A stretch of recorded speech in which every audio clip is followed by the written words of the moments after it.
अल्हम्दुलिल्लाह वस्सलातु वस्सलामु अला रसूलिल्लाह। औसाफ और जिन्स के लिहाज से अफसल कुर्बानी।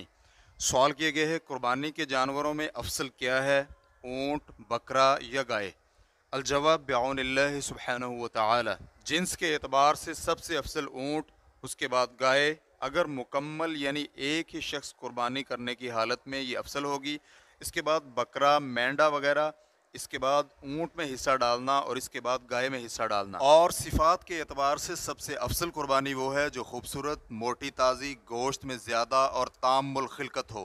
सही बुखारी में अनस इब्न मालिक रज़ी अल्लाह अन्हु बयान करते हैं, रसूल अकरम सल्लल्लाहु अलैहि वसल्लम सींगों वाले दो स्याह और सफ़ेद मेंढे ज़बह किया करते थे। अल-कब्श, भेड़ में से नर यानी मेंढे को अल-कब्श कहा जाता है। अल-अमलह, वो जिसका सफ़ेद रंग स्याह में मिला हुआ हो, तो स्याह में सफ़ेद रंग वाले को अमलह कहते हैं। अबू सईद खुदरी रज़ी अल्लाह अन्हु बयान करते हैं, रसूल अकरम सल्लल्लाहु अलैहि वसल्लम ने एक सींगों वाला मेंढा ज़बह किया जिसका मुंह और आँखें और पाँव स्याह थे। इसे चारों ने रिवायत किया है और इमाम तिरमिज़ी रहमहुल्लाह ने इसे हसन सही कहा है और अल्लामा अलबानी रहमहुल्लाह ने सही अबू दाऊद हदीस नंबर 2796 में इसे सही करार दिया है। और अल-फहील का माना नर जानवर यानी सांड है। और हदीस में यअकुलु फी सवादिन से आखिरी अल्फाज तक से ये मुराद है कि उसके मुंह और आँखों और पाँव के बाल स्याह थे। नबी अलैहिस्सलातु वस्सलाम के गुलाम अबू राफ़े रज़ी अल्लाह अन्हु बयान करते हैं,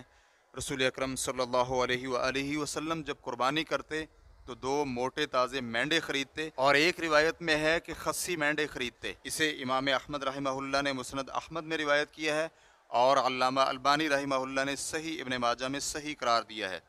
रेफरेंस के लिए देखिए सही इब्न माजा हदीस नंबर 3122। हदीस में इस्तेमाल होने वाले अल्फाज के मानी: अस्समीन, गोश्त और चर्बी की कसरत वाला। अल-मौजू, खस्सी जानवर को कहते हैं और ये गोश्त के एतबार से गालिबन फ़हल से बेहतर और अकमल होता है। और फ़हल से मुराद सांड यानी नर जानवर है जो खिलकत और आज़ा के एतबार से कामिल होता है। कुर्बानी में से जिन्स और औसाफ के लिहाज से अफसल जानवर यही मज़कूरा हैं और इनमें से कुर्बानी के लिए मकरू ये जानवर हैं। नंबर 1, अल-अज़बा, जिस जानवर का निसफ या निसफ से ज़्यादा कान या सींग कटा हुआ हो उसे अज़बा कहते हैं। नंबर 2, अल-मुक़ाबला, बा पर ज़बर है, वो जानवर जिसका कान अगले हिस्से से चौड़ाई में कटा हुआ हो। नंबर 3, अल-मुदाबरा, बा पर ज़बर है, वो जानवर जिसका पिछली जानिब से चौड़ाई में कान कटा हुआ हो। नंबर 4, अश-शरक़ा, जिसका कान लंबाई में कटा हुआ हो। नंबर 5, अल-खरक़ा, जिसके कान में गोल सुराख हो। नंबर 6, अल-मुस्फ़रा, जिसका कान बिल्कुल काट दिया गया हो हत्ता कि कान का सुराख ज़ाहिर हो जाए। और इसे अल-महज़ूला भी कहा गया है कि जब इसकी कमज़ोरी इस हद तक न पहुँची हो कि इससे गोदा ही ख़त्म हो जाए। अल-मुस्तअसला, जिसका मुकम्मल सींग ख़त्म हो जाए।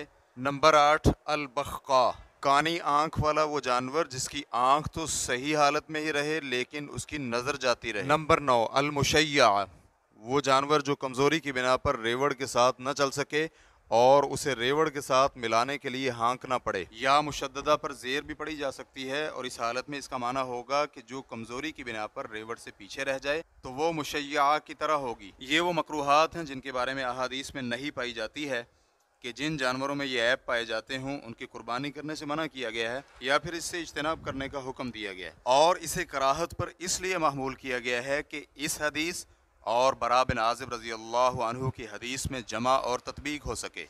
बरा बिन आज़िब रज़ी अल्लाह अन्हु बयान करते हैं कि नबी अलैहिस्सलातु वस्सलाम से जब ये पूछा गया कि कुर्बानी का जानवर किन अयूब से साफ़ होना चाहिए तो नबी अलैहिस्सलातु वस्सलाम ने अपने हाथ से इशारा करके फरमाया 4 अयूब से। वो लंगड़ा जानवर जिसका लंगड़ापन बिल्कुल वाज़े हो और आँख के ऐब वाला जानवर जिसकी आँख का ऐब वाज़े हो और बीमार जानवर जिसकी बीमारी वाज़े हो और वो कमज़ोर और ज़ईफ़ जानवर जिसका गोदा ही ना हो। इमाम मालिक रहमहुल्लाह ने इसे मुअत्ता में रिवायत किया है। और इन मकरूहात के साथ इस तरह की और भी अशिया मुल्हक की जाएंगी तो उनकी कुर्बानी भी मकरू है। नंबर 1, अल-बतरा, ऊँट, गाय, भेड़, बकरी में से जिसकी निसफ या ज़्यादा दुम कटी हुई हो। नंबर 2, जिसकी निसफ से कम चक्की कटी हुई हो और अगर निसफ या इससे ज़्यादा कटी हुई हो तो जमहूर अहले इल्म का कहना है कि ये कुर्बानी नहीं होगी, लेकिन जिसकी पैदाइशी तौर पर ही चक्की ना हो इसमें कोई हरज नहीं। नंबर 3, जिसका उज़्व तनासुल कटा हुआ हो। नंबर 4, जिसका कोई दांत गिर चुका हो अगरचे वो सामने के 4 दांतों में से ही क्यों ना हो لیکن اگر پیدائشی طور پر ہی نہ ہو تو اس میں کوئی حرج نہیں ہے۔ نمبر 5، جس کے تھنوں میں سے کچھ حصہ کٹا ہوا ہو لیکن اگر پیدائشی طور پر بالکل موجود ہی نہیں تو اس میں کوئی کراہت نہیں ہے، اور اگر تھن صحیح و سلامت ہونے کے باوجود دودھ آنا رک جائے تو اس میں کوئی حرج نہیں۔ اور اگر ان 5 مکروہات کو پہلے 9 سے ملایا جائے تو یہ سارے 14 مکروہات بنتے ہیں۔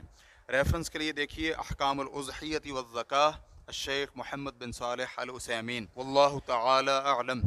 اسلام کیو اے ریکارڈنگز، مؤسسۃ الشیخ محمد صالح المنجد، المملکۃ العربیۃ السعودیہ، فتویٰ نمبر 3663۔ والسلام علیکم ورحمۃ اللہ وبرکاتہ۔